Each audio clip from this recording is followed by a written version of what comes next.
So if you want to prep for next week, this week we're going to do Daniel 10, and we're going to go through the spiritual concepts that are there. There's a lot there to unpack, and I'm really excited about what we're going to talk about today. But if you want to prepare for next week, one thing you could start doing is start looking at on YouTube all the different wars that were going on. And during that time, you have Alexander the Great, you have the Maccabean revolt, you have all the Epiphany stuff. I found out when I was researching this today, because I know we talked about Epiphanies last week. We'll talk about Epiphanies again next week. But Epiphanies 5 was 10 years old when he got the throne. And so when the Maccabean revolt was going on, there was a section of time there that the Epiphanies 4 died and Epiphanies 5 came into power. And so there's a bit of a transition there. And that's why the Maccabees as well were able to gain a little more ground during that time. And that stuff is fascinating to study out. But if you want to start preparing for next week, look into Alexander the Great, what he was up to, look into all those different wars in that region during that time. Very fascinating stuff. Very, very fascinating stuff. So you will notice in that time during Cyrus, Alexander, a lot of these, they're called great men because they were very powerful. A lot of them were just taking over territory after territory after territory. It's very strange to look into because a lot of them are doing this just frothing at the mouth to just take on more territory. And there was really no purpose for it or rhyme or reason to it. I think it was just greed, and it's just greed overtaking people. And they're just like, oh, we need more territory. We need more territory. We need to rule over people. And even Alexander the Great, when he finally quit because his men were so tired, they're like, no, we're out. We're done. We're not going further anymore. So what happened with Alexander the Great, he starts going into India. And as he goes into India, he's greeted with armies on elephants. And this is the first time that they've encountered this in India. So cool, right? So they're greeted with armies on elephants, and they're just shocked, right? Shocked. Their horses are shocked. Their horses can't deal either. Their horses don't know what to do. And so they had a really hard battle then. They did end up winning that battle, and they start to go further. And then his men at this point, they're like, we're really done. One night they have a drunken feast to celebrate their win. And the leaders of his armies start coming up to him. And one of them stands up to him and says, we're done. What are we doing this for? Why do we keep going? There's no point. So this is a thing. If you're going to take over territory, but you can't manage that territory that you're taking over, you shouldn't be taking over that territory, right? You should only take over land that you can manage properly. Does that make sense? And that's just a really good thing to think about in life. Count the cost. Did Alexander the Great count the cost of what he was doing, just driving his men into battle and taking over territory after territory?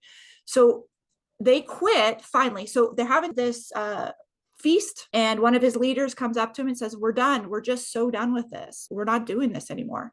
And Alexander feels insulted. And so he takes a spear and shoots it through one of his top leaders and kills him at the feast. And then he regrets that. And then at this point, they've heard that the next battle that they're going to is going to have 5,000 elephants. And the elephants were a big issue. I didn't know elephants were such a big issue in these warfare situations. The elephants were like having tanks. And this happened with battles with Rome as well. So once Rome encountered elephants, they had trouble too, because they had never encountered elephants, and they had to come up with ways to deal with these elephants.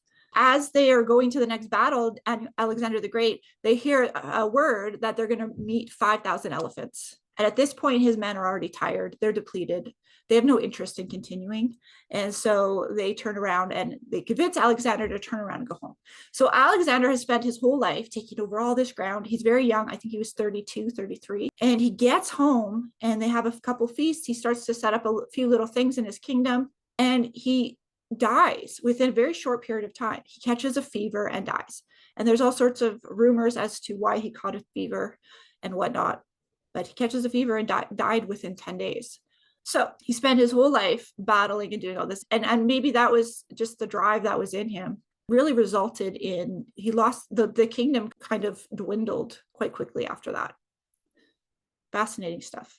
So I recommend as we go into next week, start studying these different battles and stuff, because it will give you a lot of insight into the things that are going on in the spiritual realm too. And this is what Father was connecting with me on all of this. Our fight is not against flesh and blood. Our fight is against the principalities. And when you look at these old wars, and you can probably find this in the new wars too, I haven't dissected that yet, but you can probably find this in the new wars too, that these places had their different gods that they served, right? And the different gods that they served were battling against each other for territory. And so what was driving these people to do this? What was the driving force behind it all? Was it their flesh? And probably their flesh, but their flesh was in agreement with these higher beings. And it just really made me think about what our battle actually is. Our battle is against these dominions. And these dominions cycle and repeat, and they come and they go around and round and round again. Revelation. And that's the theme of today, is this understanding of the circular revelation that is constantly happening. That's why you see these themes go, and these patterns go again and again, because we all need the revelation. Where do we go from here? What I noticed, so if you look at Rome was built on top of a deity's, I don't know if you call it a tomb or a deity's, there's these different places where these deities exist, right? And we talked about this before with Apollyon has this place near CERN where he's possibly had this underground place where he existed, or there's some sort of portal there, right? And then in Rome, there's one to the goddess, and we'll get more into this next week, one for the goddess Vespia, I think it is. And so you'll notice out of Rome comes what? All this Mary worship, all this type of twisting of the scriptures to worship Mary. And that's because Rome is literally built on this goddess worship center, right? And so they're twisting the scriptures and they're twisting these ideas in order to bring people into goddess worship, not knowing it, because people don't study enough, right? Study to show yourself approved. My people perish for lack of knowledge. They don't know the scriptures. And I see this day in and day out. They just don't know the scriptures. Today, however, we're going to get into the understanding of Revelation as far as the concept of everything is revolving. And just like we see in Ezekiel 1, we see the wheels within a wheel. That's why you have these people and they debate and they argue that all these things already happened. They're not going to happen again. All these things were already occurred in 70 AD. It's a cycle that you could probably find wheels within smaller wheels throughout history. You could probably map it out throughout history. Just like any of you who have been keeping the feasts for a few years now, you know that you personally will go through a cycle during the feast season. You will go before Passover, you'll have a cycle of repentance, and you'll have a cycle of cleansing where you're removing leaven from your life. You will go through that cycle every year. And as we come into trumpets, we go through the cycle of trying to wake up the sleeping church, trying to blow trumpets to wake them up. And then you come into this understanding of Sukkot, which is that we dwell with him in the tabernacle, and his covering is over us. And within the tabernacle, we read Torah. We read his word so that we can live with him, so that we can understand him, and we can stay in the tabernacle. And then after, you'll notice that people get spit out. And then they go and they do Xmas and they go and put up dead trees, right? This is why I go so hard on the dead tree versus the living tree concept. And I know the church doesn't see it. And the reason they don't see it is because they just don't know this stuff. And this all comes down to the hidden manna in Revelation 2. Revelation 2, Pergamum. I would dare to say that most of the church is the church of Pergamum. The thing to note is the church of Pergamum is still a church. The Holy Spirit is still at work in them. They're just not drawing near to the tree of life. They're still on the outskirts of the tree of life. They haven't really gotten real close. And that will make sense later. I know where you dwell, Revelation 2:13. I know where you dwell, where Satan's throne is, yet you hold fast to my name and did not deny my faith, even in the days of Antipas, my fruitful witness, who was killed among you where Satan dwells. I have a few things against you. There are some of you that hold the teachings of Balaam, that taught Balak to put a stumbling block before the sons of Israel, so that they might eat food sacrificed to idols and practice sexual immorality. Let's just unpack that in a simple way. Balaam and Balak put stumbling blocks within the church, within the people, to cause them to eat food offered to idols. Now, this is Revelation, so we've got food offered to idols. That's an issue, right? And so what do we have with this season coming up? We have all these different traditions and rituals, Yule logs and cookies for Santa and all this stuff, stumbling blocks inserted into the church and causing confusion, and people are tripping over them and they don't even realize that they're tripping over them. And they're eating the food sacrificed to idols instead of eating the manna from heaven, the hidden manna, right? And they're not getting the hidden manna because they're so worried about keeping their traditions, keeping the images that men made up, keeping the stumbling blocks that men inserted.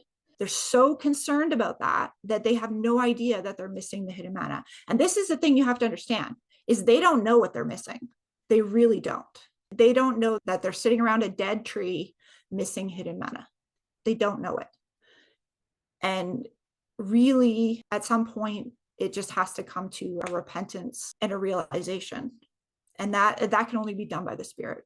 The sacrificing to idols and the sexual immorality always are linked.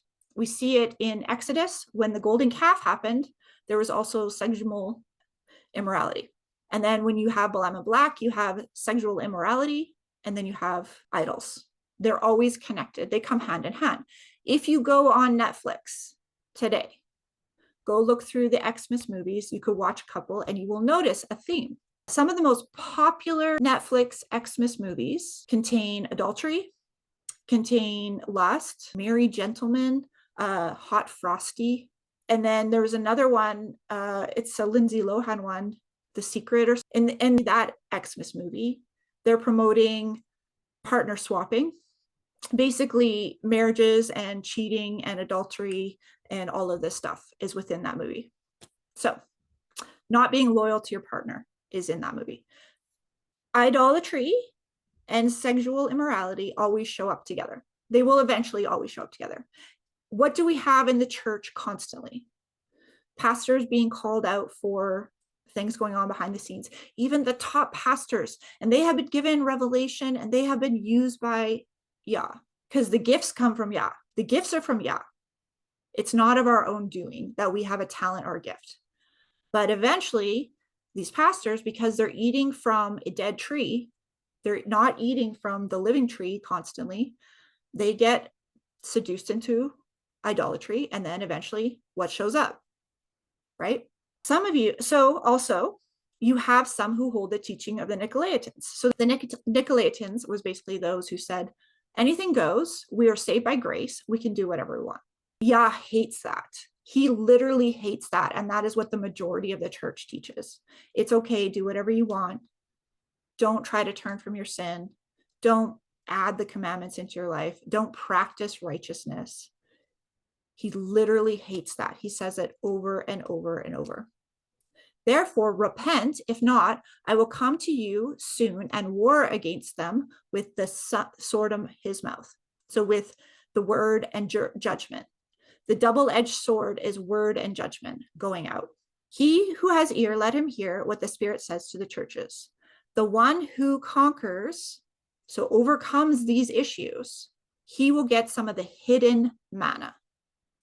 That hidden manna is what most of the church does not have. We're going to go through hidden manna today. I'm going to give you guys some of this hidden manna today. Well, I'm not going to give it to you. I'm going to present it to you, and then Yah will give it to you. The hidden manna is the revelation, the deeper things, the deeper understandings. The hidden manna is getting when you're walking in the wilderness, but you're getting really, really close to the garden. You're walking towards the garden, right? They're walking in the wilderness, and where are they going? Towards the land that they're going to conquer, which is so, so interesting when you think about it. As we went through all the different wars, and we're going to go through all the different wars with these people who are going out. So Alexander the Great is going out and he's conquering, but he can't manage the land that he's conquered. So really the fruit of all he did was just, oh, good job, you killed a bunch of people, and then you lost the land because you died of a fever. Really? Like, great, awesome. Your name lives throughout history, but what really did you accomplish, right? As we're entering the land that we want to go, we want to know how to stay in the land. So where Alexander the Great took over all this land, he lost it all. He lost it all. He died. He lost all the land. We want to enter the land and we want to stay there. What happens before the people enter the land? They get circumcised, meaning they cut their flesh. They really get it. It's circumcised of the heart, right? Circumcised of the heart and the flesh. They really get it. They really get that we're going to yoke ourselves to the Most High, Jehovah, and we're going to enter the land. And if we want to stay in that land and not get spit out, we have to walk in his ways, walk in his commandments. Every kingdom has rules because that's kingdom operation. That's how the kingdom works. And if you want to stay, especially if you want to stay real close to the tree of life, you want to honor those words and rules, right? You want to get really close. The hidden manna is also connected to the heritage of Jacob. So if you look in Isaiah 58 at the very end, you'll notice that they're fed the heritage of Jacob at the end of Isaiah 58. Isaiah 58 is a picture of Yom Kippur. It's an understanding of Yom Kippur, a deeper understanding of Yom Kippur. Yom Kippur is a picture of getting the power from on high. Let's read it. Let's finish this verse and then let's read it. To the one who conquers, so overcomes the sacrificing to idols and the sexual immorality and the teaching of the Nicolaitans. If you overcome that, then you get the hidden manna. That's why you can tell somebody about the stuff about Xmas and the stuff and how it's all just mildly deceptive and twisting. You can tell them till you're blue in the face, but if they haven't overcome in their heart and their mind these two things, these three things, the teachings of the Nicolaitans and the idols and the sexual immorality, they're not going to get the hidden manna. It's not for them. They're not ready. That's why they'll fight with you that the feasts are bad, that it's bad to fight with it, that it's bad to keep the feast, or that we're under the law or we're miserable. I had this one lady comment on one of my posts that I was miserable. I am not miserable. I have a very blessed life. I enjoy going camping for Sukkot. I enjoy life very much. I find having to do all this stuff for Xmas, that looks miserable to me. Spending all that money on stuff that people just probably don't care that much to receive, and spending all that time and money for one day. We get to have a Sabbath day every week. We get to join with our family and have beautiful meals every single week. When I first started keeping the Sabbath day, and I got to turn off my phone, and I got to not reply to people, and I got to just have a rest and let go, because I was running a business at that time. And so my phone was always constantly, and I always felt like I had to be on top of things. I was really struggling. I was really grinding. And the one thing that I found was I kept that first Sabbath, and it was like this perfect command that I'm not supposed to touch that stuff, that I have to let go, that I have to rest in him. And I thought to myself, mind you, this is my first Sabbath, so I was very young in understanding still. I was like, this is like having Christmas every week. Because what do you do on Sabbath? You have a meal with your family. You come together. You all rest together. You don't focus on work. I have long said that if people would keep the Sabbath, it would have kept families together. Because one of the main reasons that families split apart is the wife feels neglected and overworked, and the husband is checked out. That's kind of what happens over time. And then there's that separation between the two, and they don't see eye to eye anymore.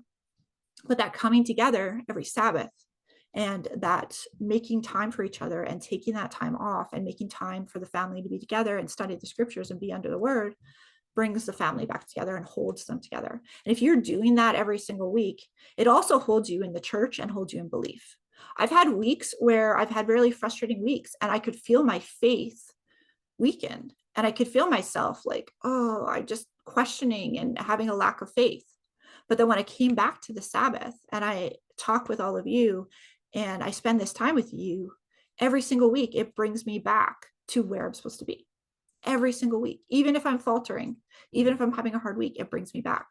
And so it's a very protective thing to keep the Sabbath. Obviously, Abba knew what he was doing, right?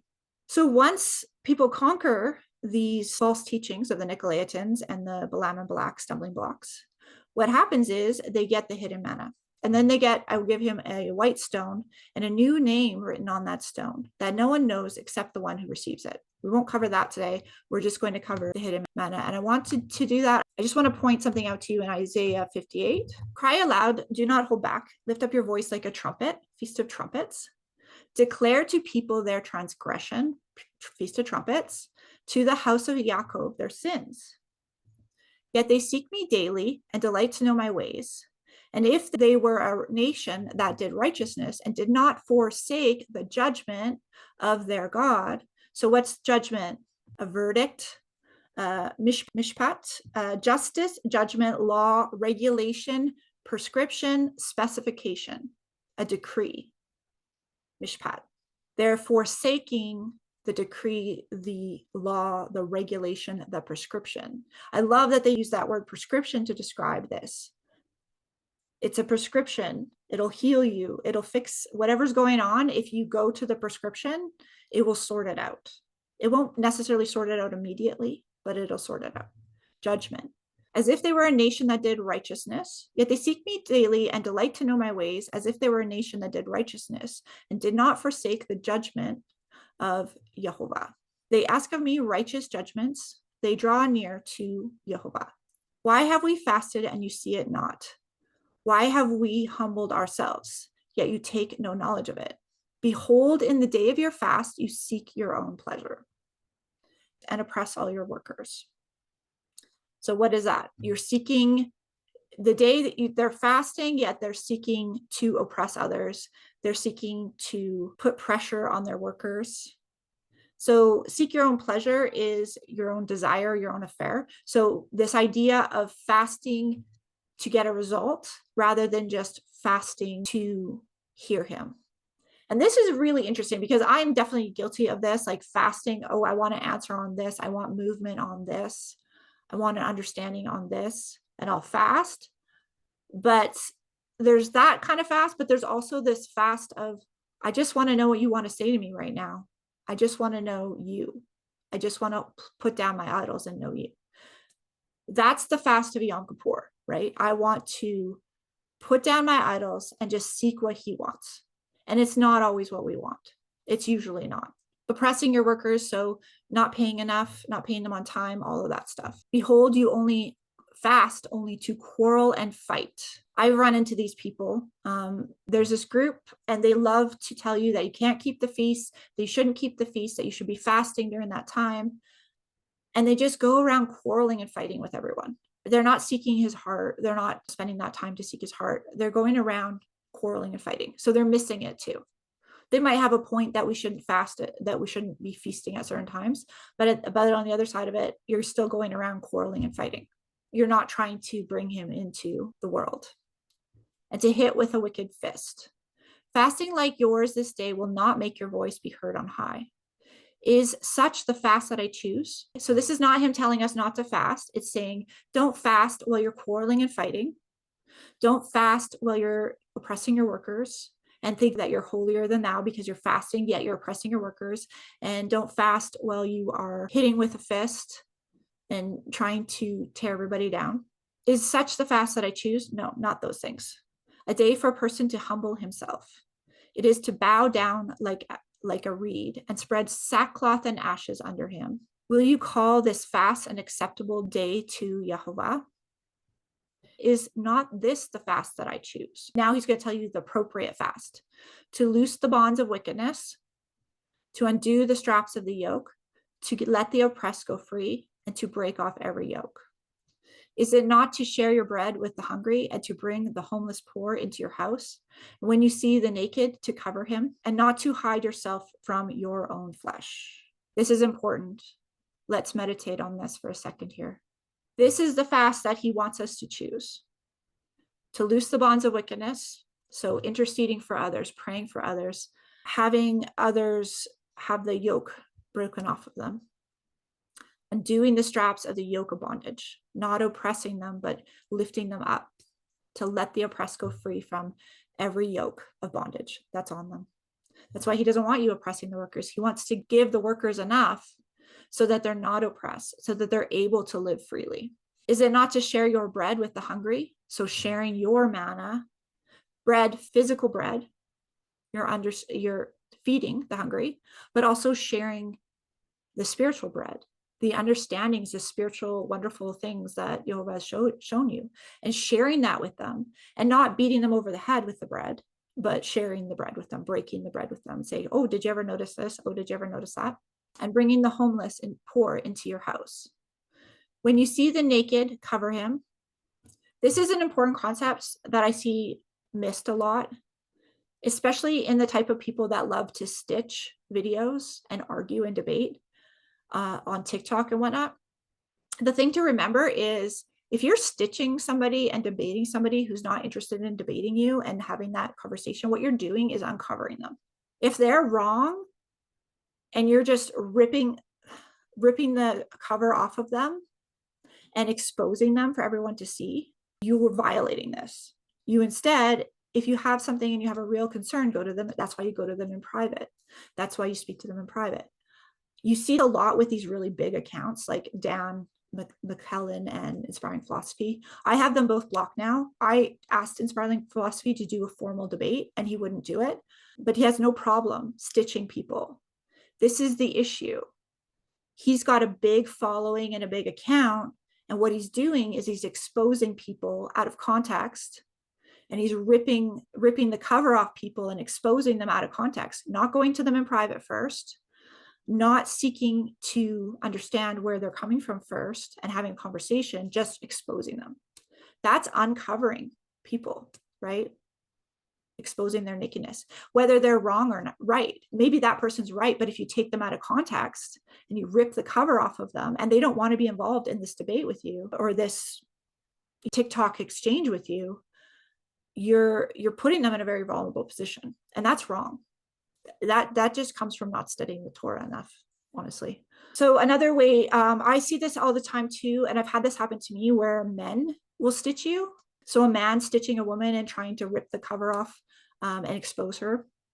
I even had this happen to a pastor. He was a Christian pastor and he was stitching me constantly, to the point I finally just blocked him. I did fight back and I did stitch him, but I don't want to debate with a man unless we've organized it. We're going to have a conversation and a debate. But especially if you're a man going around stitching women and trying to expose them, ridiculous. And anyways, this Christian pastor, I had asked him, don't stitch me. If you want to talk in private or you want to have a debate or a conversation, fine. And I wasn't worried. He has a way smaller account than mine. It wasn't about that. It was just about, I just felt like it was inappropriate, right? And so even after I asked him to not stitch me and that we could have conversations, and I don't want to be stitched and be drugged into all these different battles and it's also just, it takes your energy, like your energy and time to defend. You're constantly defending yourself instead of feeding the bread to the hungry, right? And so I'd asked him not to stitch me and he continued to stitch me. What does that tell you? What does that tell you about him as a man, right? We should be seeking, when someone is wrong and they don't know something, seeking to cover them. And if they're a leader way up there and they've got a huge following, go to them. Like men should be going to them. I've talked about male leaders, but male leaders should be going to them saying, hey, this is wrong, you're wrong. And if they continue, you can debate them or whatever. But it should definitely not be like these big, strong big, strong leaders making other people exposed. I just don't think that's right. Now, also when somebody has a sin, when there's some sin going on or something where somebody's having a struggle, we don't seek to bring that to the public, right? We should never bring that to the public and expose people into the public in that way. We should try to help them in private, and we should cover them and keep them covered and try to help them in private. We shouldn't expose that. Now, where this starts to get a little bit different is when you've got leaders in a high up position and they're teaching others, and that's where other leaders need to come to them. Church elders need to come to them and deal with them. So that's a different topic, but I'm talking more about the poor, the widow, the orphan, or those who are just coming into the fold and they still have a lot of sin and they're still dealing with a lot. This is a really good example of this. When you see the naked, to cover them. There's this girl. She used to be an OnlyFans model and she was very, very popular. And she repented and turned from her sin and actually now spends all of her time speaking out against OnlyFans and speaking to women about how damaging it is to be involved in that industry. And she's probably saving a lot of women's lives. A lot of these young girls, they don't count the cost of what they're doing. They don't understand these things. They don't understand the spiritual things at work with what they're doing. They've been lied to as well. Their whole lives, they've been lied to. They've grown up in this culture now where this is normal and this is okay to make money doing things this way. Anyway, this girl, very, very popular, huge name on OnlyFans, repented and has turned to Yeshua. And now she goes out doing the good work. Well, she had a man from the church come to her and was telling her that she's still unclean and she's disgusting and all this stuff. And that is uncovering her nakedness.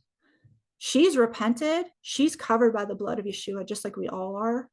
But he, a church member, and this is why people get mad. This is why people leave the church, because a lot of these people are so unstudied, they don't even know how they're supposed to behave. They think they're supposed to behave in a certain way, and they're actually behaving in the opposite way that they're supposed to behave. So he comes to her and he just says all this awful stuff to her. And it just makes the church look bad. It makes believers look bad when people do this. When it says right here, she was naked. She was naked. You're supposed to cover her too. Cover her sin. Help her. Look at her as though she were clothed. See her as covered. See her as created by the Most High God. And not to hide yourself from your own flesh. So checking your own flesh as well. Checking where your flesh is running the show. Then after you sort out these things, so you want to have your light break forth like the dawn. Check these things in yourself. Go through them and be like, am I doing this? Go through the whole thing. Meditate on it. Look and journal maybe. And so I need to look at this. I'm not doing this enough. I need to do this more. I need to do that more. And look and take an inventory of yourself as well, right? Then shall your light break forth like the dawn, and your healing shall spring up speedily. So if you want to get healed, great thing to look at. Your righteousness shall go before you. The glory of Jehovah shall be your rear guard. Then you shall call, and Jehovah will answer. And you shall cry, and he will say, here I am. If you take away the yoke from your midst, the pointing of finger, and the speaking wickedness. What is speaking wickedness? It's trouble, sorrow. Wickedness is one. It's pronounced one. Speaking one in Hebrew. Probably the same as 205 in a sense of effort, but successful, ability, powered. It's a root word. This is different. So the root is one, and it's power, strength, vigor, manhood, wealth. So it's a power. That's the root word. But the word that's here with the vowels is trouble, sorrow, idolatry, idols, trouble of iniquity, wickedness of words and thoughts. Idolatry is included in that as well. So speaking wickedness, speaking idolatry, trying to do things by your own power and your own wealth is part of that. That's the root of that. Trying to do things on your own power and own wealth. Very interesting. If you pour yourself out for the hungry, spiritually and physically, and satisfy the desire of the afflicted, then your light shall arise in the darkness, and your gloom shall be as noonday. And Jehovah will guide you continually. If you don't feel like you're being guided by him and you can't hear his voice, look at these things.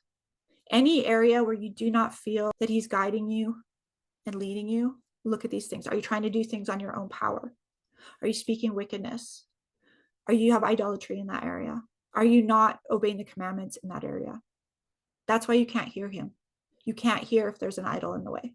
And satisfy your desire in scorched places and make your bones strong. What does that connect to? Ezekiel 37, dry bones. Speak to the dry bones. So we're speaking wickedness, or are we speaking to the dry bones? And then you shall be like a watered garden. We're going to get into this watered garden soon. Like a spring of water. This is so, so important. The spring of water and the watered garden. Remember that that's here in this place. And your ancient ruins shall be rebuilt, and you shall raise up the fountains of many generations. You'll restore the generations, and you shall be called a repairer of the breach. and the restorer of streets to dwell in.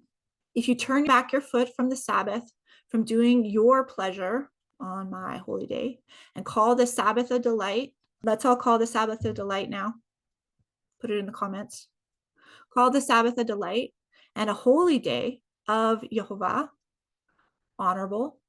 If you honor it, not going your own ways and seeking your own pleasure or talking idly, then you shall take delight in Yehovah, and I will make you ride on the heights of the earth. I will feed you with the heritage of Jacob, your father, for the mouth of Yehovah has spoken. I will feed you with the heritage of Israel. Jacob is Israel. I will feed you. That's your hidden manna. The reason that a lot of these Christian pastors and these mainstream pastors are not seeing and they're not receiving the hidden manna, the heritage of Israel, Jacob, Israel, is because, go back to this, speaking wickedness, promoting idolatry, promoting just doing things your own way, promoting keeping those idols up. Even when people are telling them, no, tear the idols down, you'll see, just do it and you'll see. The reason they're not getting the hidden manna is because they're still speaking wickedness. So that yoke is on them and they can't see. Hungry is not just about the bread. Feeding the hungry is not just about the physical bread, but it's about the spiritual bread. Let's get into Daniel, and then we'll start talking about this water. I want to keep this in context for Daniel 10, and then as we go into Daniel 11 and 12, we're talking about conquering of land, keeping land conquered, and counting the cost of conquering land. Count the cost before you conquer the land. Don't just conquer the land for the sake of conquering the land. And we're going to talk about the living springs of water. I had someone commenting on my YouTube this week, and he really wanted to tell me that I was so wrong about the calendar and the dates and all this stuff. Those are really physical things here on this earth. We have a timeline, and we're trying to figure out the timeline. We're trying to figure out, okay, well, maybe the calendar's off by 4 years, or ahead by 4 years, or maybe this is a bit off, or maybe that is a bit off. But let's go higher on this. Let's go a level up on this, and let's talk about the spiritual understanding of these things. Let's talk about the spiritual picture of why was Daniel standing beside the Tigris? Why is that bit of information in there? Why was Daniel, fasting? That information. Why was he doing certain things? Because there's a bigger spiritual revelation, a circle at play. And so if you're really, really concerned about working all the dates out, and which I don't believe anyone can do perfectly, because there's different documents. Everyone out there is pulling from different documents and making different understandings. And there will be two documents that conflict, two ancient documents that conflict just slightly by a couple years. So there's all these people running around trying to figure out, oh, we got to have it perfect, instead of looking at the higher understanding, the higher revelation, which is these patterns are spiritual patterns. We're not at war with flesh and blood. We're at war with the principalities in the heavens.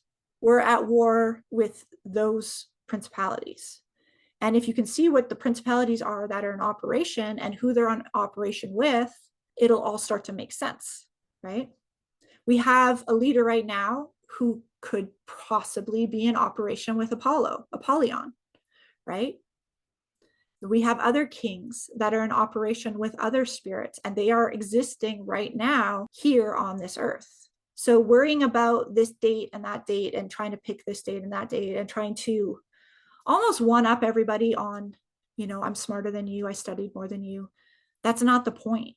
Let's figure out how to operate in the spiritual realm. Let's figure out how to operate in this garden concept. Let's figure out, because operation in that garden concept, guess what happens? If you start to understand this, guess what happens? We have it right here. What happens? Then your light shall break forth like the dawn. Your light shall break forth like the dawn. When does the kingdom come? When does Yeshua arrive again? What happens? Light breaks forth like the dawn. And your healing shall spring up speedily. Your righteousness shall go before you. The glory of Yehovah shall be your rear guard. The glory of Yehovah shall be your rear guard. So if you want to fight these battles against all these different kingdoms moving and pulling and doing all this stuff, focus here. Get the church to focus here. How do we operate in the garden? How do we get back to that land where we're operating the garden? Yeshua paid the cost to deliver us from the curse of the law. The curse of the law is sin and death, right? The curse of the law is death. He delivered us from the curse of the law. Do you know what that means? That we get to go back to the garden. We can go into that land. We can have that experience where we are operating from the place of the garden, rather than operating from this detached place, this place where we're not connected.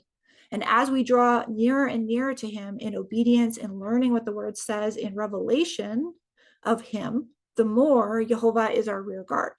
I have experienced this. I have experienced going to New York and having the most amazing time. No weird things happening, just beautiful. And it was like birds singing and everything was beautiful. And I talked to other people who have been to New York and they're like, it was awful. It was horrible. It was just the worst thing ever that they experienced. And I was like, how do we have two such different experiences, right? Jehovah is your rear guard. That you go, wherever you go, he's got you. He's got you surrounded. He's got you covered. Nothing touches you. But in order to get there, you have to look at all those things and do an assessment and keep going closer and closer to the tree of life. The tree of life is in the middle of the garden. The tree of life is Yeshua in the middle of the garden. Keep going closer, and then you're more guarded. You're deeper in the garden. That's why you're so well guarded, because you're so deep in the garden, nobody can even find you. They can't even see you anymore. Then you will call and Jehovah will answer. Your prayers, you will start to have the prayer get answered so quickly. You'll start to have within a couple of days. I notice, this is what I notice. If there's a situation or an understanding that I do not have an idol up, there's certain areas all of us tend to have idols. We have different areas where we all struggle. Some people it's relationships, some people it's finances, some people it's food, some people it's pride, some people it's holidays. We all have an area where we struggle and we're trying to overcome, because none of us are made perfect yet. What I notice is if I'm praying in an area where I do not tend to have an idol up, I get an answer quite quickly. Or if I'm praying for somebody else, because I don't have any flesh involved when I'm praying for somebody else, I'm just praying for them. I'm just interceding for them. The answer comes really quickly, within 1-2 days. If I'm praying in an area where I consistently have idolatry, and this continues to this day, I definitely still have this issue, I don't hear him clearly. He will not answer because I have idols up. So if you have an area where you're not hearing from him, start tearing down those idols. Start fasting and praying and tearing down those idols, because you're not going to hear him. He can't speak to you because the idol's in the way. The idol's speaking to you, right? Okay, let's go into Daniel, and then we're going to get into the river stuff.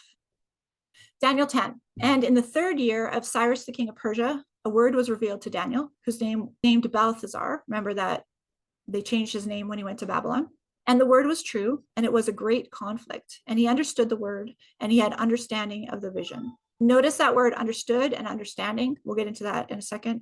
Cyrus, king of Persia, 3rd year is really early in Cyrus's reign. So this is very early. Cyrus had not at this point done the decree to rebuild the temple and to bring the people back to Jerusalem.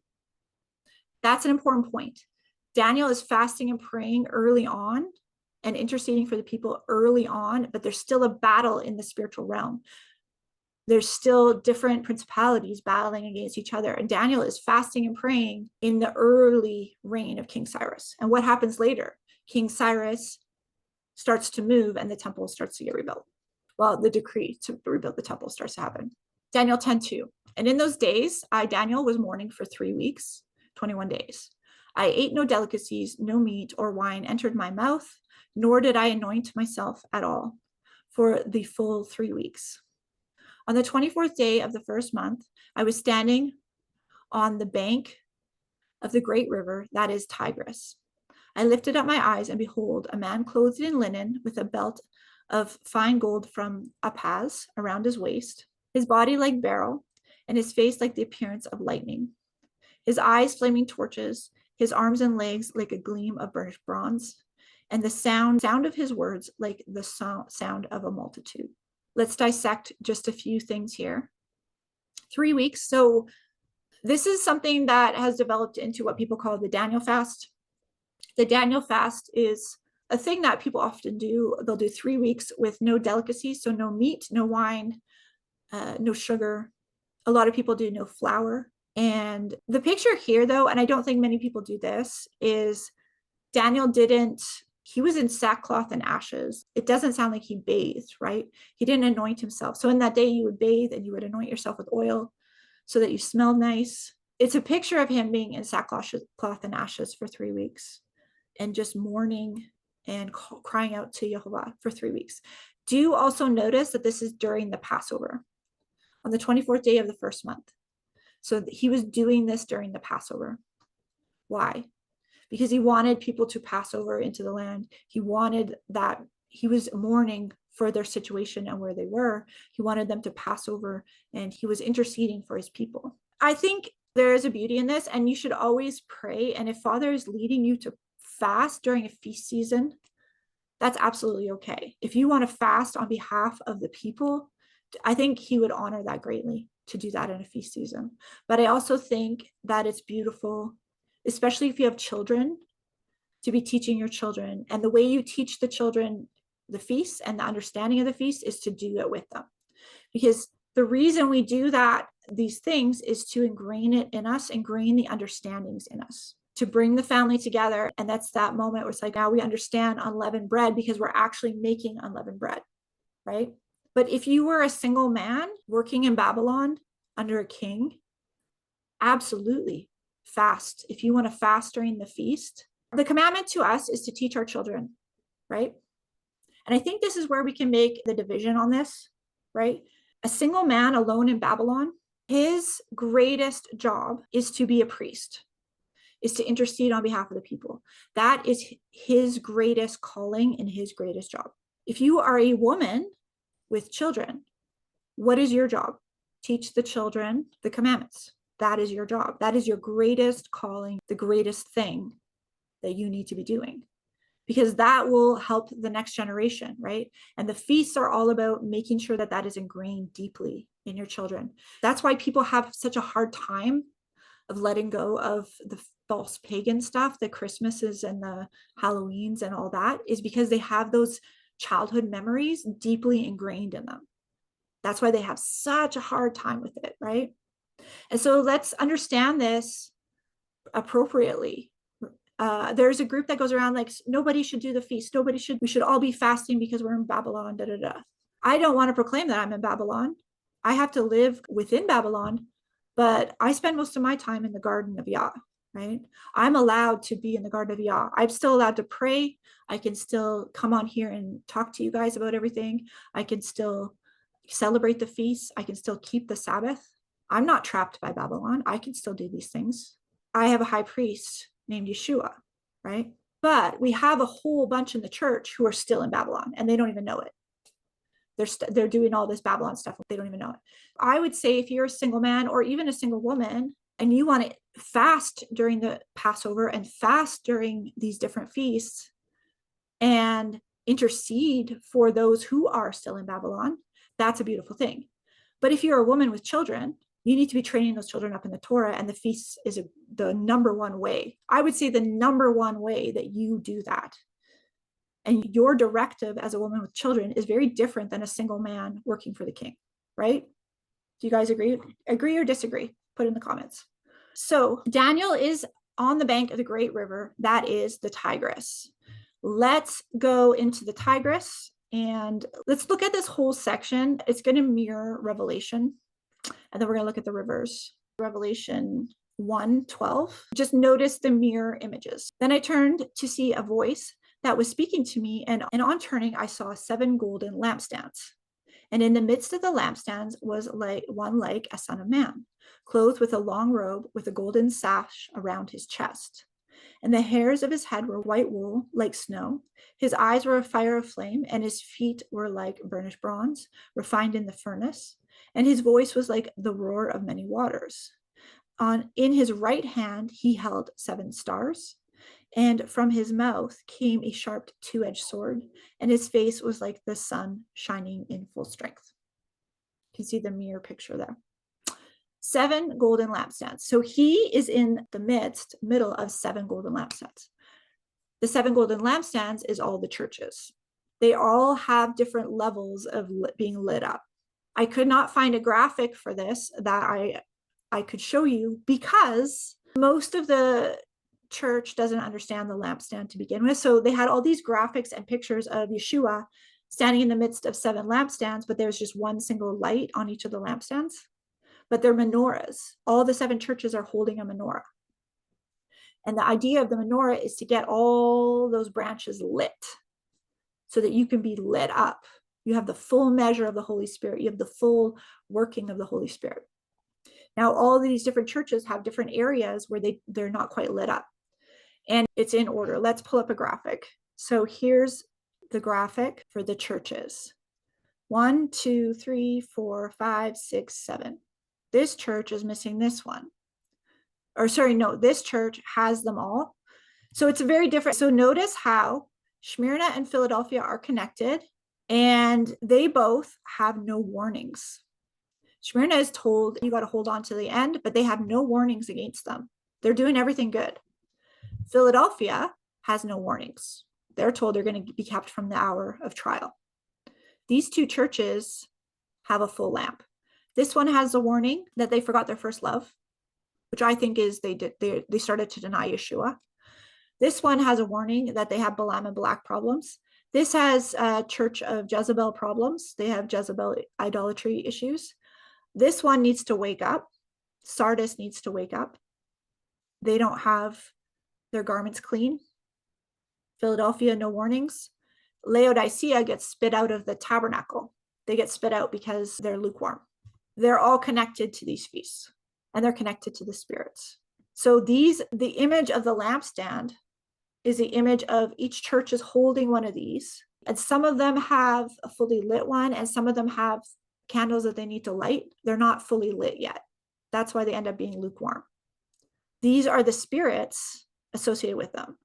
So there's a full measure of the Spirit of Yehovah that can come upon you, that you can cultivate. But if you're missing any of these areas, he can't use you in that way. He can't light you up in that way. Now, if we go through, let's go back to here. So he's standing in the midst of the 7 golden lampstands. What's in the midst of the garden? The tree of life. So the tree of life, Yeshua, is standing in the midst of the lampstands, every church holding the lamps, and he's walking in the midst of them. Does that make sense? Now we want to go to the rivers. So we've dealt with the lampstand. Let's go to the rivers and deal with the rivers. Why is Daniel standing beside the Tigris? That is the question we want to answer. Let's look at these verses really quick here. Genesis 1, 1-6. In the beginning, Yehovah created the heavens and earth. The earth was formed without void. Elohim created the heavens and the earth was formed without form and void. Darkness was over the face of the deep, and the spirit of Elohim was hovering over the face of the waters. And Elohim said, "Let there be light," lampstands, light, and there was light. And Yehovah saw that the light was good. Full lampstand, the full spectrum of light, all 7 elements of the spectrum of light. That's good. That's bueno, right? Let's go back to pure light. A rainbow has 7 facets of light. There's 7 colors in a pure rainbow. That's why the enemy uses a 6-color rainbow, or now it's whatever, how many colors they have. The reason they use the 6, and that's how you'll spot the enemy at work, is look for 6-color rainbow, is because they're missing a facet of the light. That's why Lucifer comes as an angel of light. He's coming with some of the facets of light, but he's missing usually the fear of Yehovah, right? And so that's why you get that twisted. It looks good, but it's just a little bit twisted. That's prevalent in the church right now. That is throughout the church right now. Oh, but it looks good, but it feels good. Oh, but it brings the family together. Oh, but it does this, does that. False fruit on a false tree. Cut off from the waters. When you cut off a tree, what happens? No roots. It can't have water. There's no water. It's a dead tree. The symbols there are so precise that only Yehovah alone could make this obvious. So a rainbow has 7 colors of pure light. Knowledge of Yah, counsel, wisdom, spirit of Yehovah, understanding, power, fear of Yehovah. That's the light that is good. Where was I? Genesis. And Elohim separated the light from the darkness. So you have the light, the good, and then the darkness. The wicked lamp, we talked about the wicked lamp and how the wicked lamp operates last week. The picture of the wicked lamp is haughtiness, lying, dividing brothers, all of that. If you want to go through that, it was last week. It's posted on my YouTube. It's Daniel 9. Yehovah called the light day, and the darkness he called night. And there was evening, and there was morning the first day. And Yehovah said, let there be an expanse in the midst of the waters, and let it separate the waters from the waters. And Yehovah made the expanse and separated the waters that were under the expanse from the waters that were above the expanse. And it was so. And Yehovah called that expanse heaven, and there was evening and morning the second day. So what is going on? He's creating a place for us to be. He's separating the waters, but he's creating a place for us to be and walk and till the land. There's the upper expanse, which is the heavens, and then the lower expanse where there's waters as well. And back in the day, they would have had, I think when the flood happened, they were even more connected, and the flood happened and it caused even more of a separation, I think. That's my personal opinion, right? All right, let's go back to the next verse and look at that. Isaiah 42, verse 5 and 43, verse 1. Thus says El, Yehovah, who created the heavens and stretched them out, and who spread out the earth and what comes from it, and who gives breath to the people on it, and spirit to the people who walk in it. Isaiah 43, 1. But now, thus says Yehovah, who created you, O Jacob, who formed you, O Israel. Fear not, for I have redeemed you, and I have called you by name. You are mine. 43, 1. Psalm 139. So we're talking about in the beginning. To the choir master, a psalm of David. O Yehovah, you have searched me and known me. When I sit down and when I rise up, you discern my thoughts from afar. You searched out my path and my lying down. You are acquainted with all my ways. And even before a word is on my tongue, behold, Yehovah, you know it altogether. You hem me in, behind and before me. You lay your hand upon me. Such knowledge is too wonderful for me. It is high, I cannot attain it. Where shall I go from your spirit?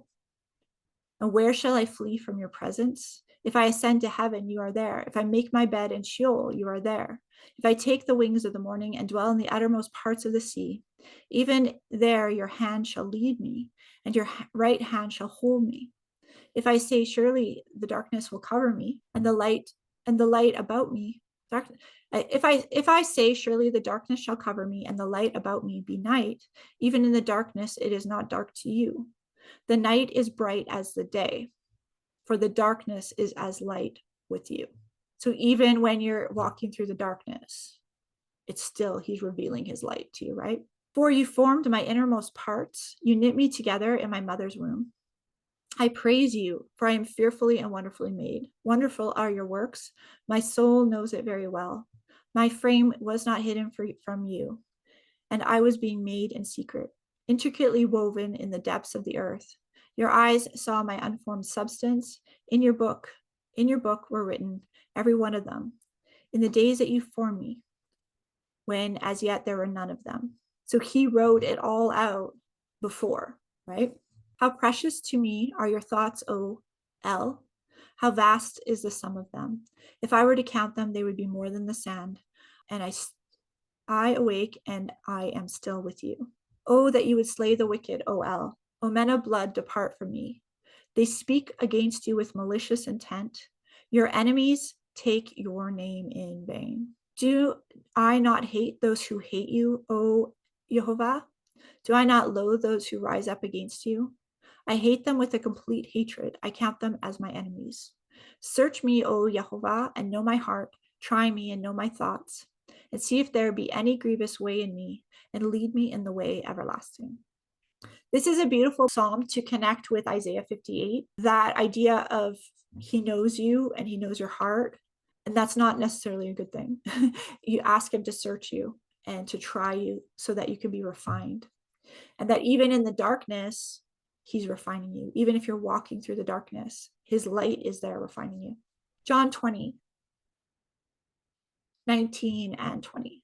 On the evening of that day, the first day of the week, the doors being locked where the disciples were for fear of the Jews, Yeshua came and stood among them and said, "Peace be with you." And when he had said this, he showed them his hands and his side, and the disciples were glad when they saw the Lord. That's a picture of Yeshua being in the midst of them, and they're surrounded and they're protected. And so he's the tree of life in the midst of them, in the midst of the disciples. Beautiful picture. The doors are locked and the disciples were locked in, and he comes and he says, "Peace be with you." Beautiful picture. What was the next one? I got that one. So in the beginning, it's all there. It's always all been there. The tree of life, the garden, the spirit, the waters. So let's get into the rivers. First, we're going to talk about what Yeshua said at Sukkot. He went to the temple. First, let's talk about what Sukkot is. Sukkot is a picture of the wedding feast. Sukkot is the picture that you are covered and that you're dwelling with Yehovah. You're covered by his tabernacle. You're under his cover and you're dwelling with him. When the people came to Sukkot every year, they had a practice as they came before into the temple or the tabernacle, depending on when it was. They would read the entire Torah. You have to remember that most people did not have a Torah scroll. Even to this day, most people do not have an actual Torah scroll. They're very expensive. They're very hard to copy. And so the scribes were copying them one by one by one. And so most families did not have a Torah scroll. Most communities did not have a Torah scroll. And so when the people were going to Jerusalem to keep the feast, what they were doing is they were sitting there and hearing the Torah read from beginning to end. And that would be their practice, to hear the Torah read from the beginning to the end. Now, this is another reason why I take issue with this group. And it's just a small group. They're like they're just a small group, but they're very loud. I take issue with this group because they're speaking against everybody keeping the feast. And I don't really think they understand what the feasts are telling us to do. The feasts are telling us to sit under his tabernacle and read the Torah and know the Torah. That is what Sukkot is for. It's to practice and to learn and to rehearse. And so to tell people not to sit under his tabernacle and read his Torah is ridiculous. It's ridiculous. So during that Feast of Tabernacles, Yeshua went to the temple. So he was going to the temple. He was fulfilling the commandment, going to the temple. Now on that last day, the great day of the feast, the last great day. So in the understanding of the Feast of Tabernacles, you have the first great day, and then you have the last. It's an 8-day feast. The first great day is a Sabbath. You do no work. And then you have the 7 days. Every day you go under the tabernacle, you do certain things. And it's this understanding that you're going to live under the tabernacle with him. You're going to spend your life under the tabernacle with him. But you're still going to have your Sabbath days. And then on the 8th day, you also have the last great day, which is a day of rest. You do no work. When we look at the Xmas feast on the Gregorian calendar, the feast and the calendar implemented by Rome, you have a first great day on December 25th, and then you have 8 days later, a last great day on New Year's Day. It's a counterfeit Sukkot. It's a counterfeit tabernacle. And the tabernacle that you're going under, the tent that you're going under, when you're honoring that counterfeit feast, is you're learning from Rome. You're eating the fruit of Rome. And so when you're doing that, you're getting that false fruit. That's why they have a dead tree that doesn't have roots. It's a dead tree. It has no living water. It's cut off. It's got dry branches. The dry branches are going to wither and fall off. And you decorate it with dead fruit because it's a dead tree that you're decorating. It's dead. It's been cut down. Has no roots. That's the imagery. And that's why I take issue with it. And that's why I spend so much time talking about these things, because people do not realize that they're eating from a dead tree. We are grafted into a living tree. We're grafted into the root of Jesse, right? Isaiah 11:1. So on the last great day of the feast of Sukkot, Yeshua stood and cried out, "If anyone is thirsty, let him come to me and let him drink. And he who believes in me, as the scripture said, from his innermost being will flow rivers of living water." So the rivers were present even in Genesis. The rivers in Genesis are the rivers of living water. But this he spoke of the Spirit, whom those who believed in him were to receive. The Spirit was not yet given because Yeshua was not yet glorified. So we're going to receive that living water that was even present in the Garden of Eden. That's why Yeshua is the reconciliation that brings us back to Eden, right? A lot of times people are preaching the curses. They're preaching the curses of these different understandings and ideas. But the understanding is that he's given us the rivers of living water, which means we're back in Eden and the rivers are flowing. And the closer you get to the tree of life, which is in the middle of the garden, Yeshua, the tree of life, the word. So if you're eating from the false tree and you're celebrating the false word, which came out from Rome, spoke a word and gave you a word and gave you a feast, those are images from Rome, and you're eating from that. Are you getting the living water, or are you getting a false spirit? Are you drawing near to the tree of life, which is fed by the living waters, right? Which is surrounded by the living waters. Are you drawing near to the tree of life, which is Yeshua, which is the word, or are you drawing near to Rome, the dead tree that's cut down? Okay. No, you have no requirement to do anything. You have no requirement. But do you want to learn about the living water or not? Do you want to learn about the tree of life or not? You have no requirement. Somebody just said in the comments, Gentiles have no requirement. No, you have no requirement to do anything, but you're sure as heck not drawing near to the tree of life when you're over in Rome, hanging out, decorating false trees. So required, or do you wanna? Required, or is the Torah written on your heart? Do you want the living water to flow through you and touch other people, right? Yes, Holy Spirit is the living water. We're getting into that. So next, Isaiah 11, to clarify the living tree. The Spirit of Yehovah will rest on him. Who's him? Yeshua. The spirit of wisdom and understanding, the spirit of counsel and strength, the spirit of knowledge and fear of Yehovah. And the 4 rivers and the 7 spirits flowed from the beginning, and the word was God. So from the beginning, all of this existed in the garden. We were separated from it through sin. We were separated, we gave up our dominion, and we were booted out of the garden. Yeshua died and brings us back into the garden. So I got this graphic from Halisa Adeline. I will put her videos linking in the YouTube. She has a lot of really good teachings on this type of stuff. This graphic is from her, but it is a wonderful graphic. So notice the circular. Remember I was showing you that Smyrna and Philadelphia are connected?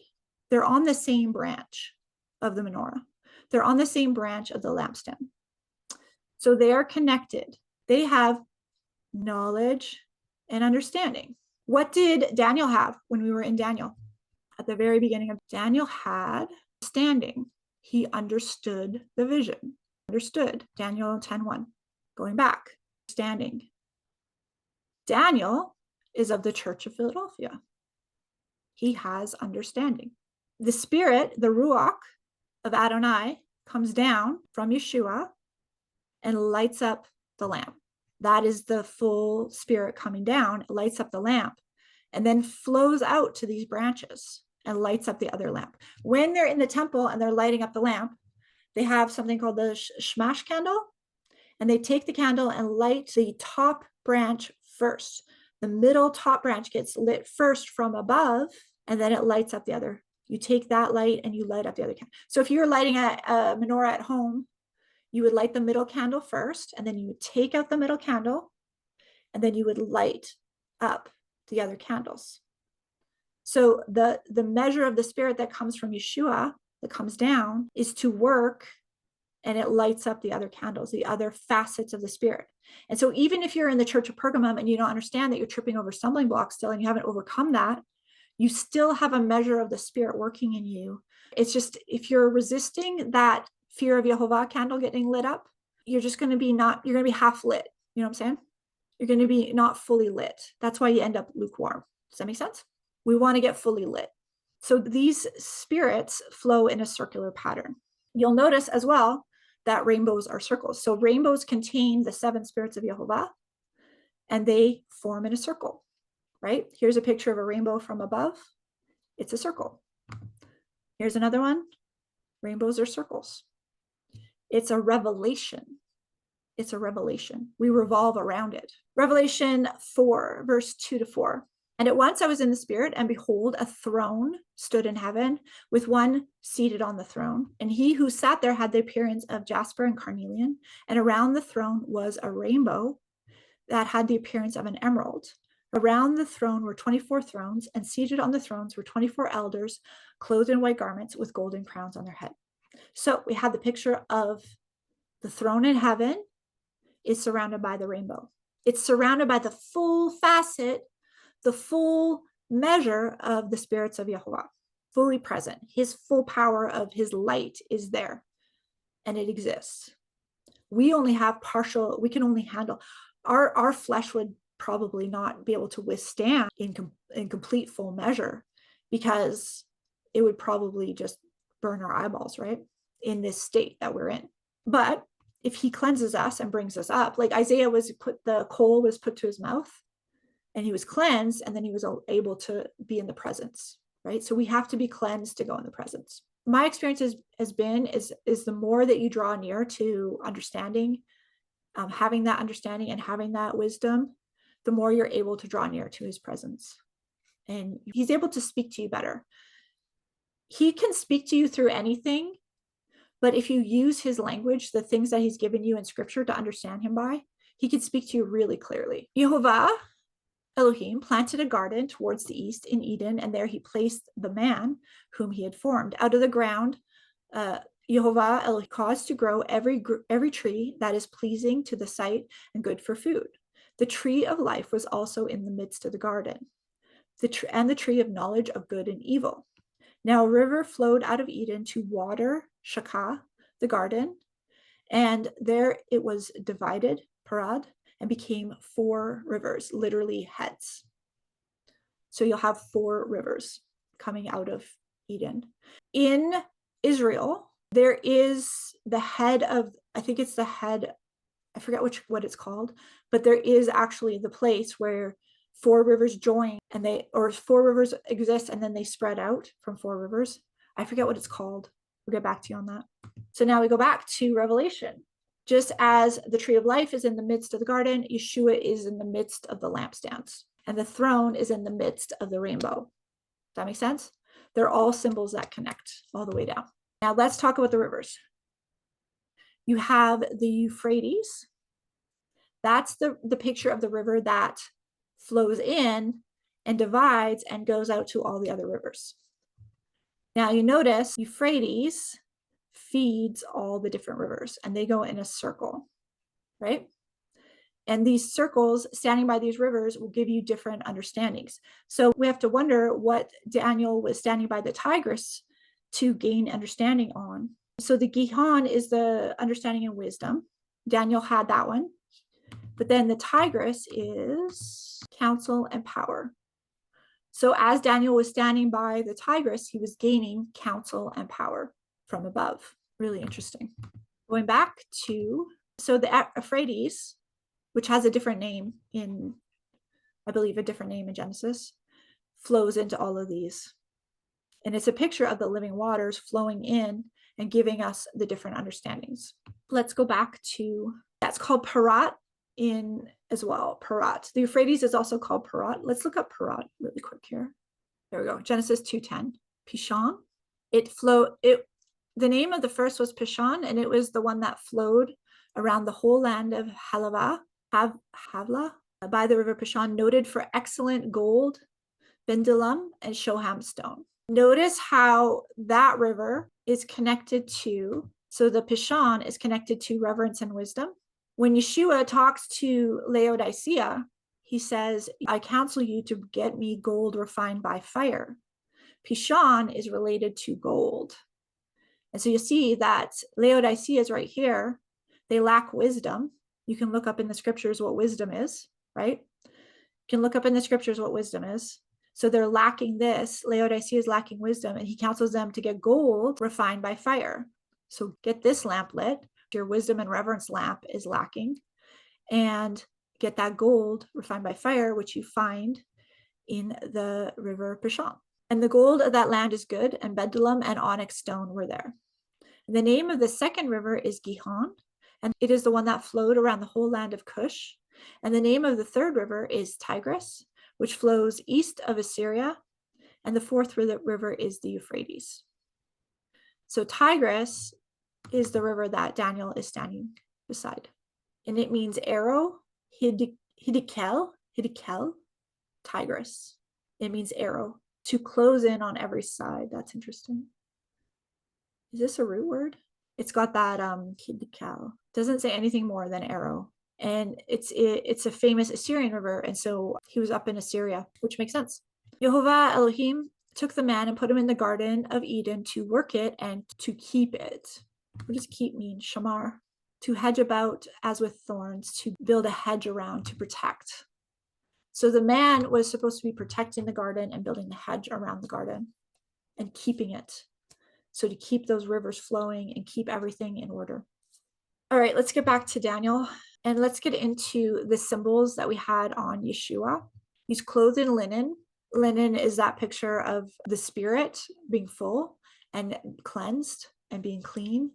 Linen is a picture of the priesthood. The priests wore linen. And I think it's in the Ezekiel account, they remove their wool garments.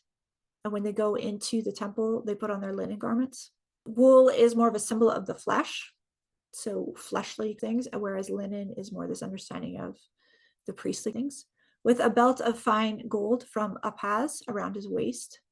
That picture of gold is actually had a little thing that I opened about this. So the high priest was decorated for full-length girdles and robes. This alludes to Ezekiel and Daniel, which portrays Yeshua as judge and ruler over all, especially the church, in which we think we rule. Exactly. And so there's the verses there if you want to look and study more into that. The golden sash was a sash worn by the priests. It refers to his glory, deity, and the victory and conquest over sin, and his guarantee of the final victory in the last days. It refers to Christ as our high priest in context. You guys can look into that. Wool refers to age, wisdom, honor, respect, and dignity. And so that gray hair and the woolish hair refers to the wisdom present, full of wisdom. Blazing fire means Yah's penetrating insight and wisdom, right? The full measure of that spirit upon him, that fire that's upon him. You can look at those verses if you want. Bronze feet, meaning bearers of Jehovah's throne. So bronze, the burnished bronze also relates to the gospel. So the feet are the gospel, the feet that spread good news, right? Or there's feet that run swiftly to evil, or there's feet that spread good news. That goes back to that speaking wickedness. The bronze feet, the burnished brass feet, is a picture of also bringing you back to this understanding. So what's it there to remind you of? It's to remind you of the bronze serpent. The brazen serpent was lifted up on a pole so that people would look upon the pole and see the cost of their sin. Not to worship the pole, not to stay at the worshiping the pole, like the pole has some power, but the pole is to show them the cost of their sin. The bronze feet is the gospel, right? What does Paul say about this? Ephesians 6. Finally, be strong, and in his mighty power, put on the full armor of Yah, so that you can take your stand against the devil's schemes. For our struggle is not against flesh and blood, but against rulers, against authorities, and against the powers of this dark world, and against spiritual forces of evil in the heavenly realms. That brings us back to what I was talking about in the beginning. These battles that we're going to look at and we're going to face are not about the people. It's about the spirit behind the people, right?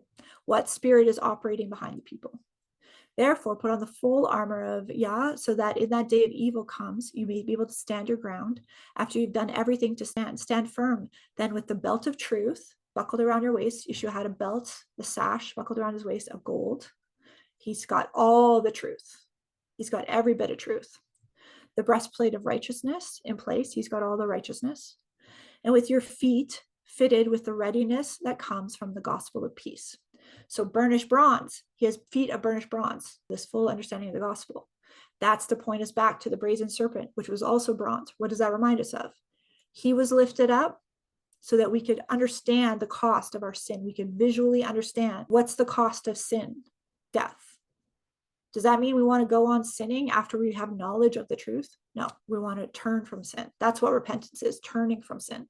In addition to this, take up the shield of faith, from which you can extinguish all the flaming arrows of the evil one. Take the helmet of salvation and the sword of the Spirit, which is the word of Yah. So that's why he has a sword in his mouth. The word of Yah is in his mouth. I think we covered the other picture of that in the beginning of Daniel. We went through Revelation. So Revelation has a very similar picture to what's being said here in Daniel 10. His voice, so his legs like a gleam of burnished bronze, and the sound of his words like a sound of multitude. So the sound of his words is a sound of many people, of a multitude. Let's go to Revelation again. Revelation 1. I thought there was a flood, like a loud trumpet. So in a different spot. Because so here it says there it is. His voice was like a roar of many waters. And then in Daniel, it says, then I heard the sound of his words. His words were like the sound of a multitude.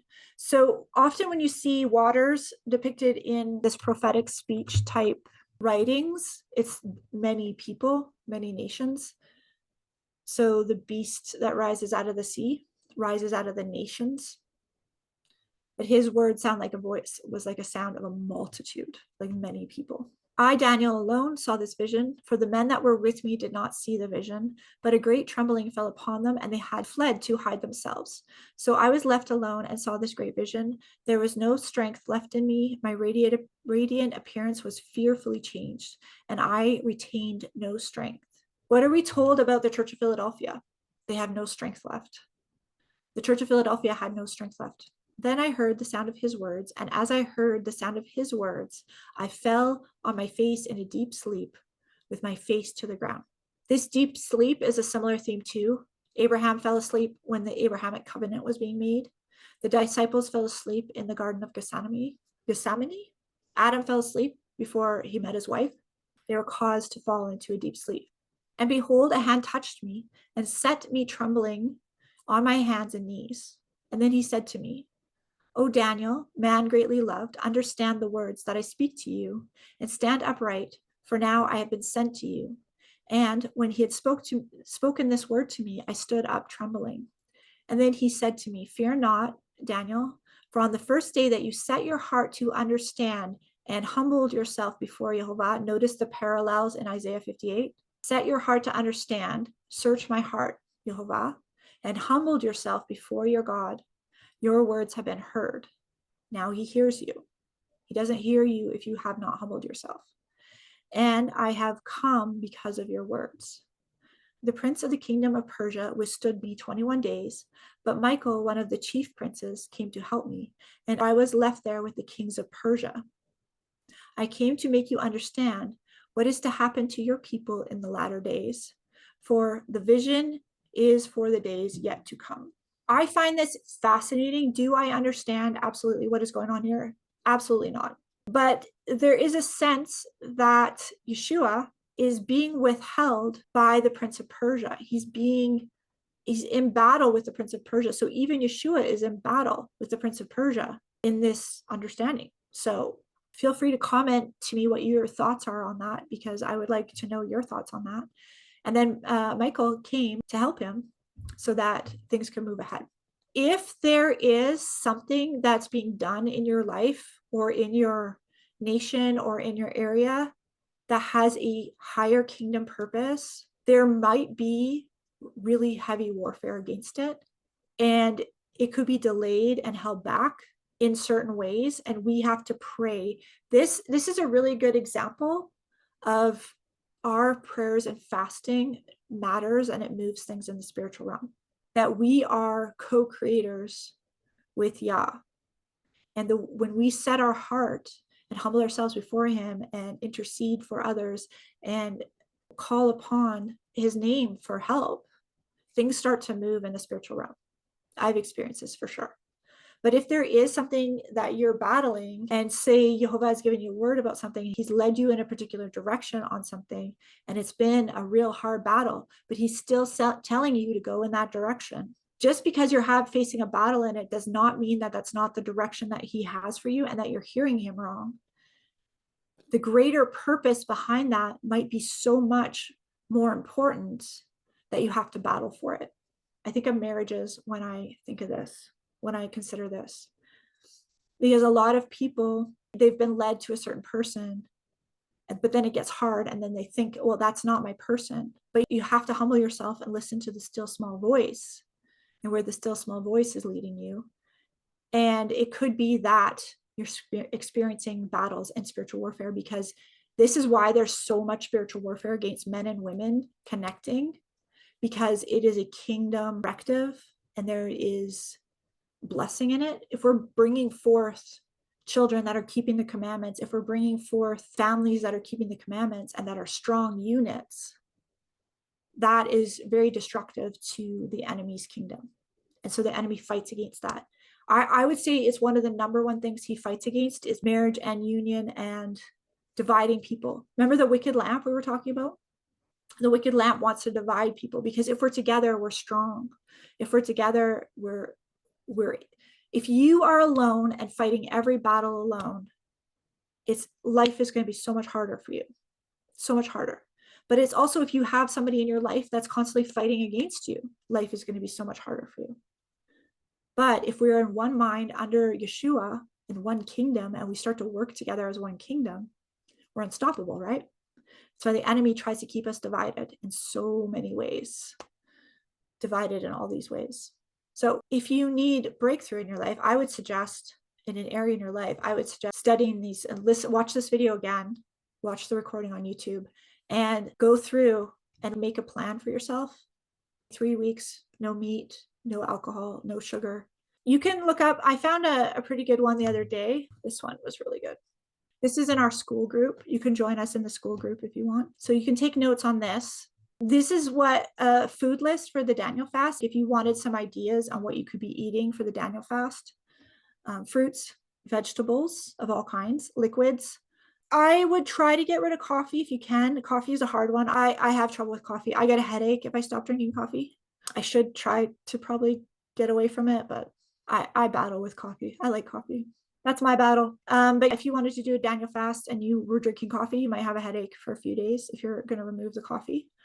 Black beans, kidney beans, lentils, all of those kind of things. Nuts and seeds and whole grains. I would remove white flour, because white flour is pretty much like sugar anyways. And so this is the grains that you could have. Here's some things you might want to avoid. Coffee, candy, meat, oils.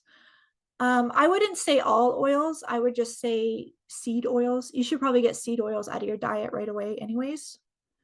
If you're eating seed oils still, please remove those from your diet now. Use olive oil, butter. What else is a good oil? Avocado oil, coconut oil. Remove canola oil, all of those, canola oil, vegetable oil, peanut oil. Grapeseed oil isn't great either. Remove all of those from your diet. Even if you're not going to do a Daniel fast, please, please, please. Seed oils are worse for you than anything else. They will destroy your liver. They're the worst thing that you can eat, above sugar, above everything. So your job today is go through your cupboards, not today, tomorrow, after Sabbath, is to go through your cupboards, get rid of the seed oils, go do some research, find a seed oil list versus a good oil list, and remove the seed oils and start cooking with the proper oils. It's the number one thing that you need to do. So for me, for a Daniel fast, I wouldn't remove oil myself, because your brain needs oil to function. This list has you removing it. I would just maybe cut back on it, but I wouldn't remove it completely myself. Dairy products, you might want to consider removing those. So this is what I had: bread, crackers, pasta, flour, juices, and then instead having just these things for 21 days. And you could do that for 21 days easily. It's going to be hard if you eat really unhealthy and you eat a lot of refined foods. That's going to be really hard to get into, but you will be blessed by it for sure. It will bless your health as well. That's the list. So I'll leave that there for you to look at. So the moment that Daniel went through this kind of Isaiah 58 process, he chose a fast that was of the right heart space. He was doing it to intercede for his people. We know that because he was doing it on Passover. He chose a fast for 21 days, and he was fasting, obviously, to see what was going to happen with his people. And then the message was brought to him. This is what's going to happen for your people. He wasn't praying for himself. He wasn't praying for riches. He wasn't fasting to get a wife. He wasn't fasting for anything of his flesh. He was fasting to intercede for his people. That's that Isaiah 58, to break the bonds and the yokes off his people. So you can really look at Isaiah 58 and look at what Daniel was doing, and you can see precisely why Daniel got the answer, perfectly in line, right? And he set his heart to understand. He didn't set his heart to, remember in Isaiah 58, you're fasting for your own pleasures. You're fasting because you want X, Y, and Z. You're fasting because you want to see this happen and that happen. He was not fasting for that. He was fasting to set his heart to understand what was going on and interceding for what was going on. Why were they in captivity still? When were they going to get out of captivity? When was this going to end? And he humbled himself before Jehovah. Then his voice was heard on high. And I have literally says, I have come because of your words. You came before me fasting in the right heart space, humbled, and because of your words, I have come.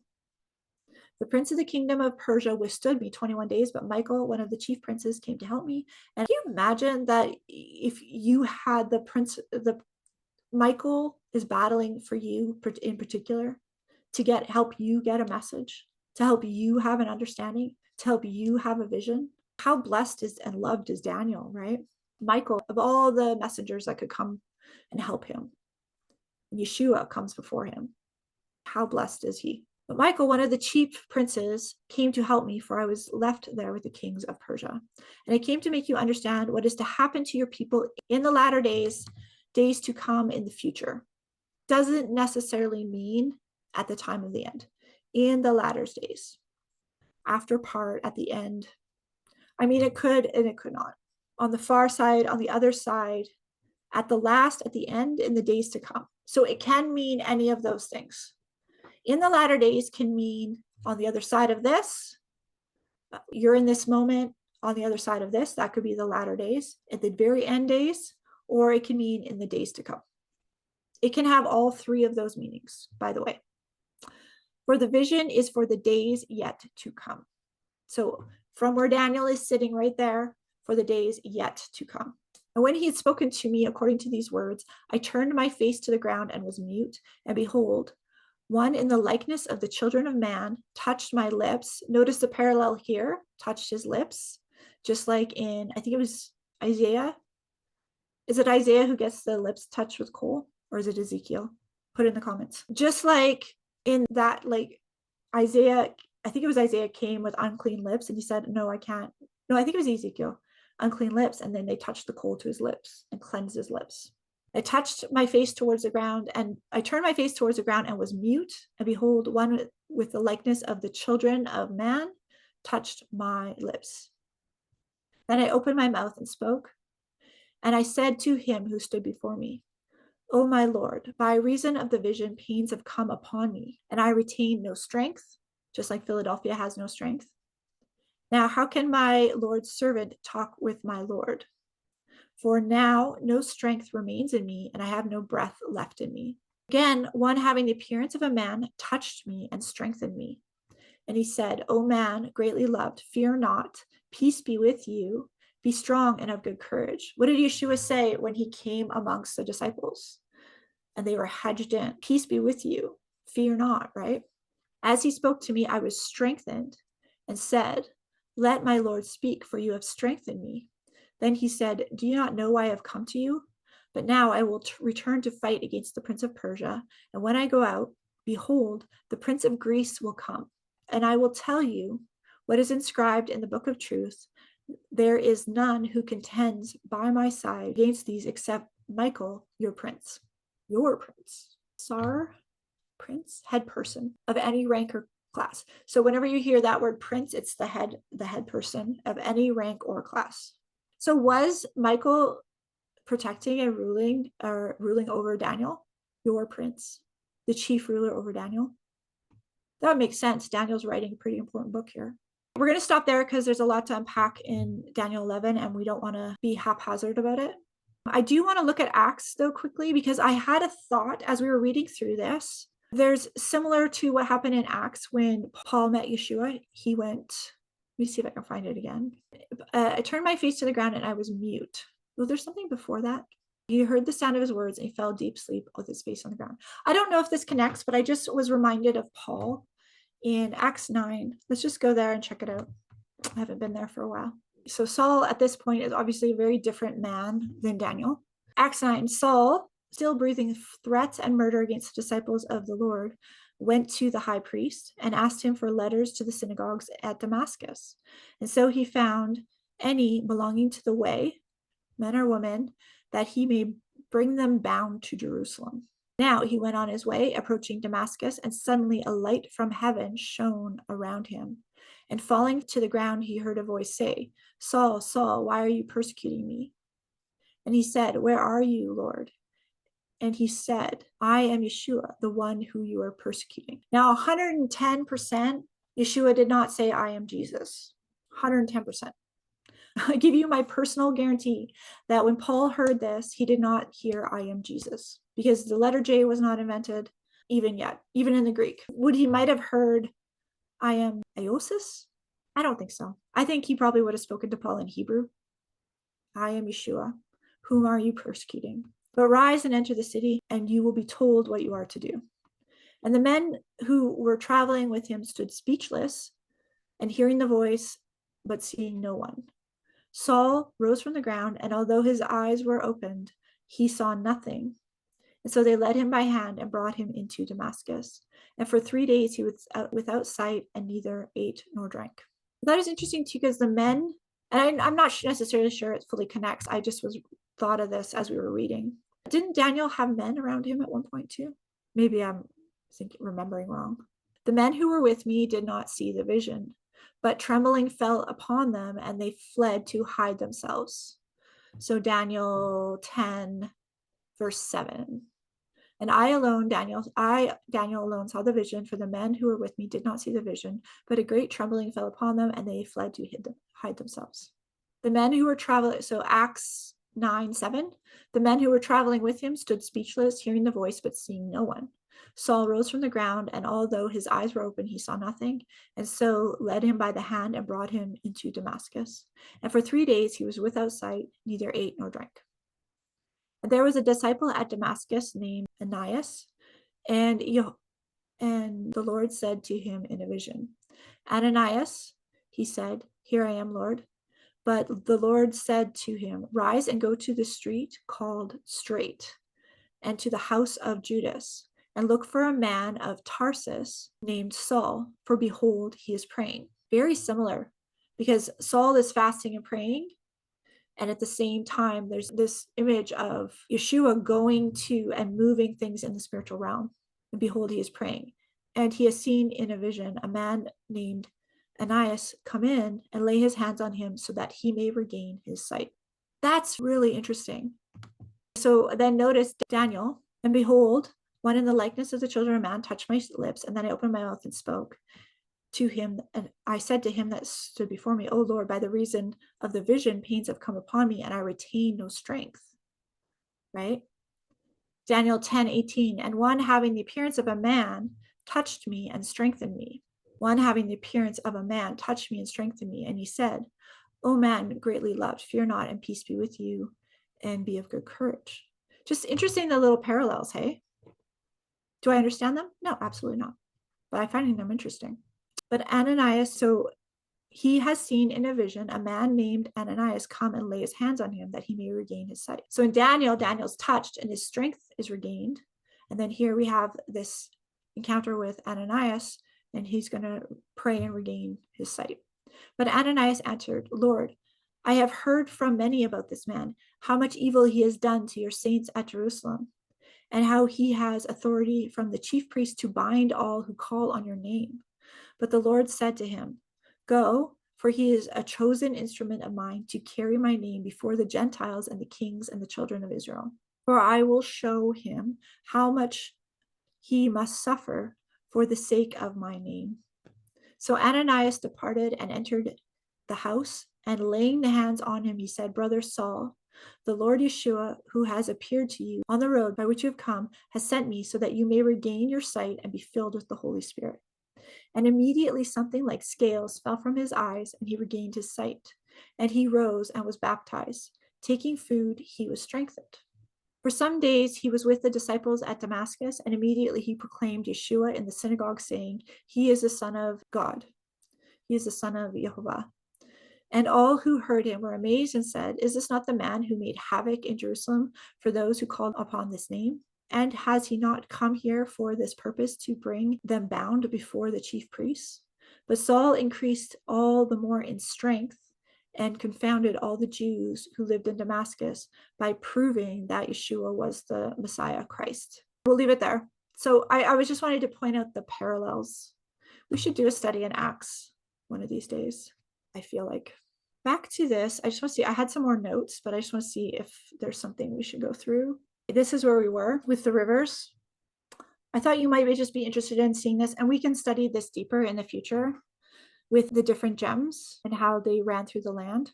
I'm wondering if there's an understanding when you're dealing with the Cushites, what spirit is at work when you're dealing with the Cushites? What spirit is at work when you are in all these different places? Because it goes around the land of Canaan, it goes around the land of Cush. These rivers go around these different places, and I'm wondering if the battles that happen in those different places are related in some way as well to this. And I'm sure it all fits together quite interestingly. So the name of the first river is Bashan, and it flows around the whole land of Havilah where there's gold. We talked about that. We covered this. Pishon means to increase. It surrounded Havilah where there's gold, bdellium, and onyx. The second river is the Gihon, which means bursting forth. That's interesting. And it is similar to the Pishon in that it flowed around Savav. Savav means circular, flowed around in a circular fashion. Similar to the Pishon in that it flowed around its course in the land of Cush. The third river was the Tigris. I'm not going to Hiddekel. We talked about that before, Hiddekel, meaning rapid and noisy. And it also, remember, we saw it meant arrow, like an arrow shooting out, which Halakah goes and walks. The fourth river was the Parat, which is the Euphrates, meaning fruitfulness or bursting forth. This is what I wanted to touch on earlier, and I forgot to continue in the slides. So the Euphrates, the Holy Spirit, the full measure of the Holy Spirit, that idea of the living water, brings forth fruitfulness because the tree is fed at the roots, right? Trees are fed from the roots with water. And so the Euphrates, Parat, means fruitfulness or bursting forth. You'll be like a tree planted by living waters, right? What's that psalm with the tree by the water? Does anyone know? Tree. Psalm 1:3. Psalm 1 is, that's pretty cool that it's Psalm 1. It's like tree of life, Psalm 1. Let's read Psalm 1. Blessed in the man. Once you learn these words and these patterns, it all connects all the time. All day long, it'll connect. Blessed is the man who walks halakha, not in the counsel of the wicked. What do we look at in Isaiah 58? The speaking of wickedness, the speaking of power from things that are not Yehovah. Wickedness is connected to relying on power that is not of Yehovah.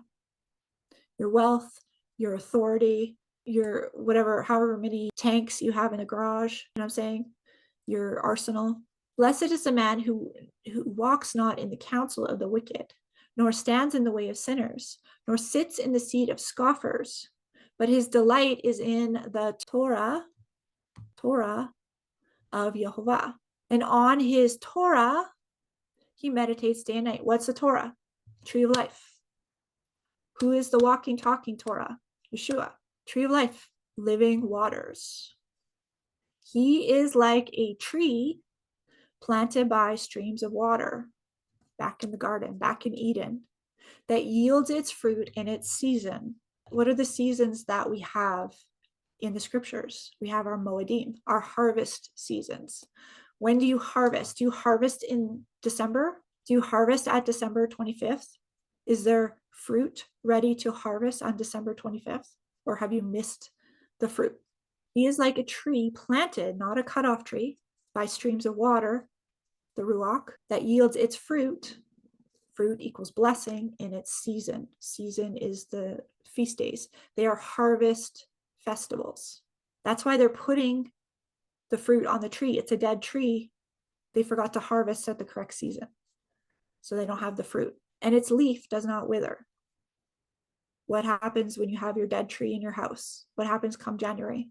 The fruit comes off, goes into storage, and then you put up the same fruit.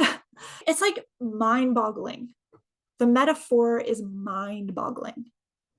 Now you take the fruit out of the closet, it's the same dang fruit that you put on the tree every year. You got no fresh new fruit because you're putting the same fruit up year after year on a dead tree. And then what happens in January? The tree withers. You put it in your driveway and somebody comes by and picks up your dead tree and composts it, or you have a bonfire in your backyard and you burn the dead tree. In all that he does prospers. The wicked are not so, but are like chaff that the wind drives away. Therefore, the wicked will not stand in judgment, mishpat. We covered mishpat before. They will not stand and hear the prescription. They won't hear the prescription, the mishpat. Let's look at it again. Prescription, not that one. Justice, judgment, law, regulation, prescriptions, specification, decree, the justice of the matter. Therefore, the wicked will not stand in judgment. They won't stand there and understand the decree and understand the prescription and understand the law because they don't want to stand in his counsel, nor sinners in the congregation of the righteous. For Jehovah knows the way of the righteous, but the way of the wicked will perish because it's a dead tree. What perishes? Dead trees, because they're not rooted by living waters. Why do the nations rage and the peoples plot in vain? The kings of the earth set themselves, and the rulers take counsel together against Jehovah and against his anointed, saying, let us burst their bonds apart and cast their cords from us. But he who sits in the heavens laughs, and Adonai holds them in derision. Then he will speak to them in his wrath and terrify them in fury, saying, as for me, I have set my king on Zion, on my holy hill. King, Malak. I will tell, oh, this is Psalm 2 now. Well, let's do Psalm 2. I will tell of the decree. And Jehovah said to me, you are my son, and today I have begotten you. Who's Jehovah's begotten son? Yeshua. What does begotten mean? Brought forth. Yalad. Brought forth, begot, born, bring forth. I have begotten you, brought you forth. Ask of me, and I will make the nations your heritage and the ends of the earth your possession. You shall break them with a rod of iron and dash them into pieces like a potter's vessel. Talking about Yeshua, ruling with a rod of iron. Now, therefore, O king, be wise, be warned, O rulers of the earth, serve Jehovah with fear and rejoice with trembling. Kiss the Son, lest he be angry and you perish in the way, for his wrath is quickly kindled. Blessed are all those who take refuge in him. Abide in me, right? Yeshua said, abide in me. Take refuge in him. There's the picture here, Psalm 210, of the kings, the rulers of the earth, that they need to serve Jehovah with fear and rejoice with trembling.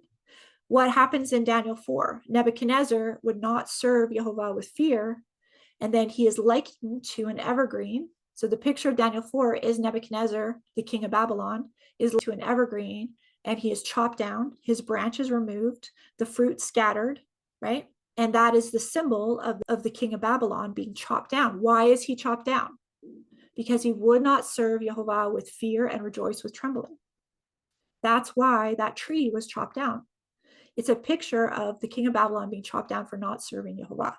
And so when you are creating this vision of resurrecting it falsely and decorating it and making it pretty in your home, what are you doing in a spiritual understanding? What is the spiritual concept that you are presenting there, right?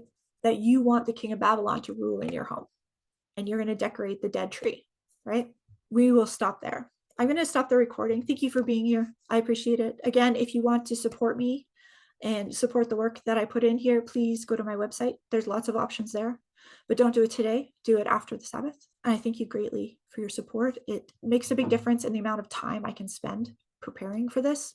And it also makes a difference in that I'm able to help people. I get a lot of people that come to me and they need groceries and whatnot, and it makes it more able to just be like, hey, no problem. So I'd like to do more of that. I'm working on actually setting up something more formally for that, where we can have a place and it'll all be above board so you guys can see where the money is going. I want to set up a type of foundation so that we can have a storehouse, so that when families have a crisis or whatever, we can just write them a check.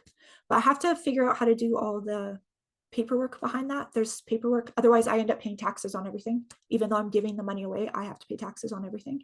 So it really eats into the money. So I want to set up something formal. And if you know anybody who knows about this stuff and how to set it up properly, let me know. And again, it'll be all above board. Like you can just log on and you can look at where the money went. So I want to set that up so that we have a storehouse for people. That's been on my heart for a while. I just don't know how to set it up legally for two reasons. I'm Canadian, most of you are American. So I don't know how, I have to figure out how that works. And I've been working on figuring that out. So I do want to base it in America. But the second that I do that, I need to be really careful about how I do that, because I have to start filing American taxes and Canadian taxes and stuff like that. So I need help. If you know anyone who knows about this stuff, please send them my way. And then the other part of it is I want to set it up formally so that you guys can get tax receipts as well, because the tax man always comes, doesn't he? In an ideal world, we could just do this and not have all this legal baggage, but unfortunately we don't live in an ideal world, and there's a lot of legal baggage around trying to set this up. But the idea is eventually, so I'll give you the idea, and the mission is to eventually have a foundation or something where money can go, and then when somebody has a car accident, their house burns down, a husband dies or whatever, we can just take and be like, and probably I would like to have a council. And I think to set this up I have to have a council anyways. So if you know anybody too that would like to be a part of that, so where we can decide is we're going to give this person X amount of dollars, we're going to give that person X amount of dollars, and this is what they need, and right, rather than me deciding all of it, because I don't want that pressure anyways. So that's the goal, but that's far off. So if you know anybody that feels led to be a part of that, please let me know, and we can start setting it up. I guess the biggest hurdle right now is the setting up the legal moving parts, because I believe it has to be set up in the USA, because that's where most of us are. Most of the people that I'm going to be called to help, or that we're going to be called to help, are going to be in the USA. There will be some Canadians, but it won't be. You guys just have more population, and more of you are from there, so it's better for us to do it where you are. All right, so that's kind of what I'm working on. So again, if you know anybody or you have some insight and you know how these things work, please let me know. I've been praying for Abba to bring me the correct people that can show me the correct way to set this up and put all the things into place, so I'm not getting myself into trouble. That's the biggest thing, is if I set it up wrong and I'm doing things not correctly, I could get myself into trouble, and I don't want to do that, obviously. So I don't need the help. Anyway, so that's that piece of the puzzle. So if you feel led, or you know somebody, please send them my way. Actually, we didn't pray in the beginning, so let's pray now before we go. Heavenly Father, I just want to lift up everyone to you, Father, and I just want to ask that you bring each and every one of these people exactly the manna that they need this week, the bread from heaven that they need this week. I pray, Father, as we glorify your name, I pray, Father, that as we go into this week, that you deliver us of yokes of bondage, that you teach us to walk more boldly in your way, humbly before you. Teach us Isaiah 58. Teach us how to completely tear down our idols, that we're not separate from you in any way, that we can have the full measure of your spirit, so that when we encounter people, they are healing instantly, that we are able to break yokes of bondage off people, to speak to them, to help them to walk in your ways, to help feed them that bread that you feed us, to share with them everything that we have. Please break off every yoke of bondage from us, break off every yoke of health issues off of us. I pray for the people who need healing in anxiety and confusion, in resentment. Father, we just come out of agreement with resentment, and we rebuke that now off of our lives. I pray, Father, that you come in and give us your peace, your living waters flow through our lives. I pray that you give us your wisdom and blessing. Have all the waters of the Eden flow through us, Father, that we may have each understanding of your spirits, each revelation of your full measure of your spirit, as we draw near to you, to your tree of life, and eat from it. I pray, Father, that as you continue to give us these amazing revelations, that you reveal Daniel 11 and 12 even more to us. Give us a deeper spiritual understanding as we head into Daniel 11 and 12, that we will know exactly what is going on, that we will have a deeper understanding that we have ever had before, that we'll see exactly how you are moving and how you're moving in this day. I pray against the principalities and forces that are holding us back, that are holding our families in conflict. I pray against any spirit or force that is operating around our lives, causing delay and confusion. I rebuke those spirits and forces now. I pray that you bring us each truth, the truth that we need to hear, the truth that we're seeking in every area of our lives. As we humble ourselves before you, I pray, Father, for healing to spread forth upon these people. I pray that every cancer cell dies. I pray that every arthritic joint is healed. I just speak to the dry bones, and I pray that they are moistened and that they are brought back to life. I pray, Father, that you renew us fully and completely, that we walk with you fully and completely, that we can hear you completely and clearly, that we no longer are confused or concerned, but we hear you, and we know that you are walking with us, that you are our rear guard. Pray for our children. I pray that they always seek you. I pray that they're led down the narrow path, that they veer not to the left or to the right, but seek you fully and keep their eyes on you at all times. I pray against the plan of the enemy against us to trap us in their web, to trap us in the things that they're doing, the falsehoods that they are putting out. I pray that you give us eyes to see every falsehood immediately and directly, that we will not be confused at all about the falsehoods. I pray that our children also have this discernment, that they can see through the lies and see only the truth.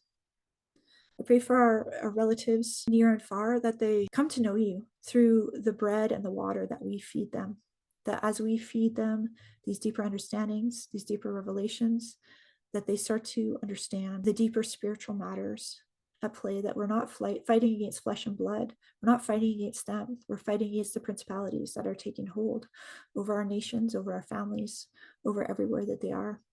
We're fighting against those principalities. We're not fighting them in the flesh. We want to tear down the principalities so that they can no longer operate here, and we can have the kingdom here, Father. I just want to pray for your people everywhere, in every corner of the earth, in Israel, in Africa, in the USA, in Mexico, everywhere that your people are. I want to pray, Father, that they are just feeling your presence on this Sabbath as they lay down their own personal pleasures, their own personal desires, and just seek to hear your voice and hear your concern on every matter. Let us not pray always seeking our flesh and our desires, but let us pray seeking your understanding, your knowledge, and your wisdom in every situation. In Yeshua's mighty name, amen. All right, folks, let's call it a day. Thank you for being here.